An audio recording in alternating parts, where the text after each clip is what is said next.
안녕하세요. 고쳐주는 삼촌 성형외과 전문의 송승욱입니다. 오늘은 코 성형에 대한 질문들을 모아서 여러분들의 궁금증을 해결해 드리려고 합니다. 제 대답은 대부분 가능하다입니다. 제가 대부분이라는 말을 붙인 것은 불가능한 경우도 있어서인데요. 보통 일반적인 그냥 쌍꺼풀 수술이나 뒷트임 수술, 밑트임 수술 이런 것들은 콧대 수술, 코끝 수술과 같이 함께 병행해서 시행받으실 수 있습니다. 하지만 앞트임이 병행되는 경우에는 미간 사이 거리나 이런 것들을 좀 고려를 해서 수술을 하시는 것이 중요하고요. 앞트임 복원 수술은 코 수술, 특히 콧대를 높이는 경우에는 함께 병행해서 시행하지 않는 것이 좋습니다. 앞트임 복원 수술을 하게 되면은 그 자체로도 피부에 당김 현상이 존재하는데, 특히 이제 콧대가 높아진다면은 앞트임 복원을 했을 경우 이 당김 현상이 심해져서 복원의 결과에 영향을 줄 수가 있기 때문에 두 가지 수술은 병행할 수가 없고 최소 6개월 정도의 인터벌을 두고 수술을 하시는 것이 맞다고 생각합니다. 미간이 좁으신 경우에도 코끝 수술만 하신다면 특별히 미간이 더 좁아 보이거나 그럴 것 같지는 않은데요. 코 수술의 경우에는 사실 콧대 수술과 코끝 수술을 함께 병행하는 경우가 대부분입니다. 그래서 미간이 좁으신 분들은 콧대 수술도 함께 하게 된다면 아무래도 시각적으로 미간이 더 좁아 보이는 현상이 발생할 수 있습니다. 미간이 좁으신 경우에는 콧대를 가급적이면 너무 높지 않게 수술하시는 것이 중요하다고 생각합니다. 네, 정답은 세모입니다.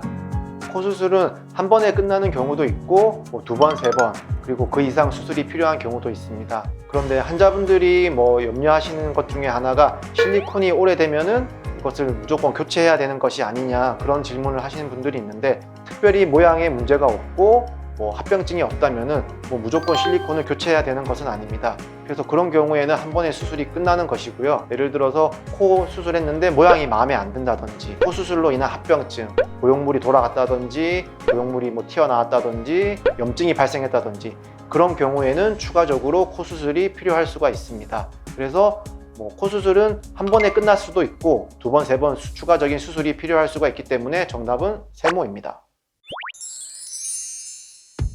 제 개인적으로는 고등학생에게 코 수술을 하는 것은 추천드리지 않습니다. 고등학생 때 그 이후로도 뼈가 더 성장한다든지 그런 일들이 발생할 수가 있기 때문에 저는 가급적이면은 20세 이후에 코 성형을 하시는 것을 추천드립니다.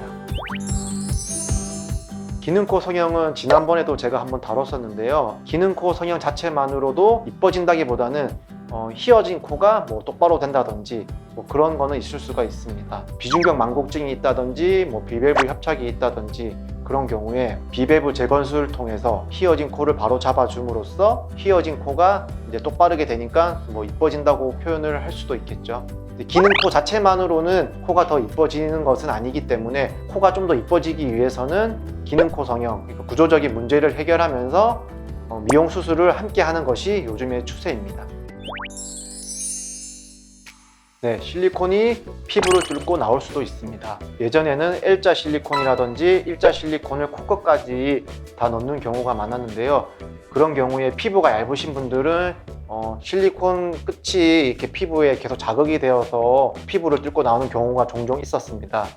하지만 요즘에는 일자 실리콘을 거의 쓰지 않고, 그리고 일자 실리콘을 쓰더라도 코끝까지 다 넣는 경우는 잘 없고, 여기 코끝 상단까지만 넣고 코끝은 자가 연골로 만드는 경우가 대부분이기 때문에 실리콘이 노출되는 경우는 예전에 비해서 많이 줄어든 것 같습니다.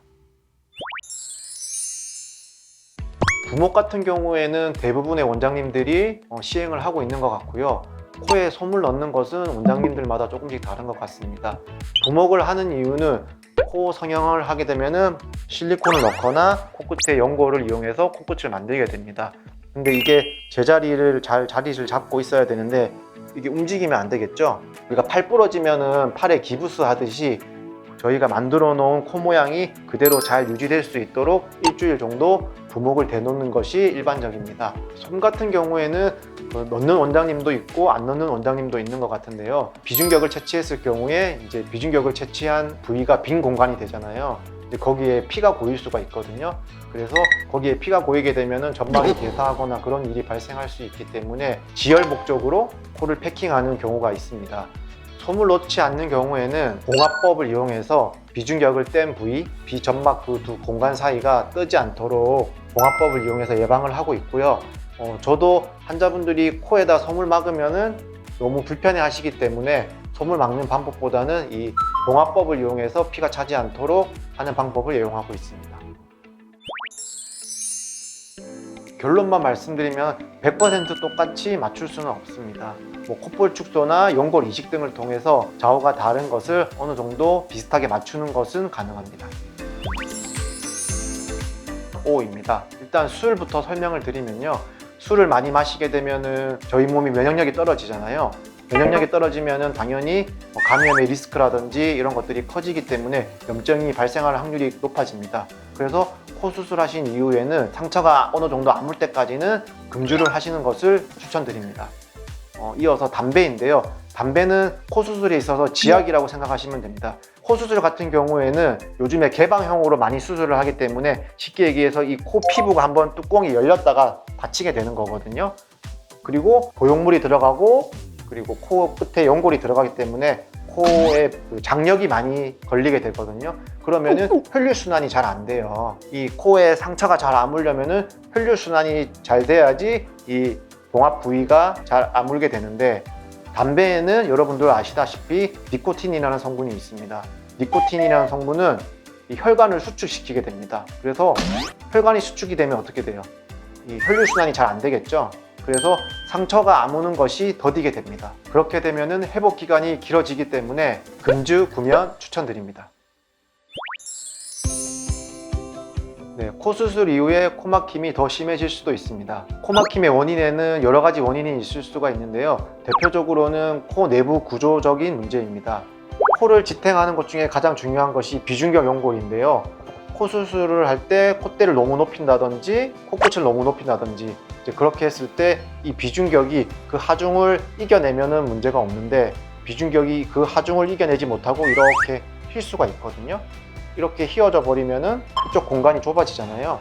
그러면은 숨 쉬는 것이 힘들어질 수가 있습니다. 코 수술 이후에 코 막힘이 너무 심해진 경우에는 병원에 방문하시어 CT를 찍고 전문의와 함께 상담해 보시는 것을 추천드립니다. 오늘은 코 성형에 대한 여러 가지 질문들을 받고 거기에 대해서 답을 해드렸는데요. 궁금증이 많이 풀리셨는지 모르겠네요. 또 궁금한 것이 있다면 DM이나 댓글로 남겨주시면 친절하게 답변해 드리겠습니다.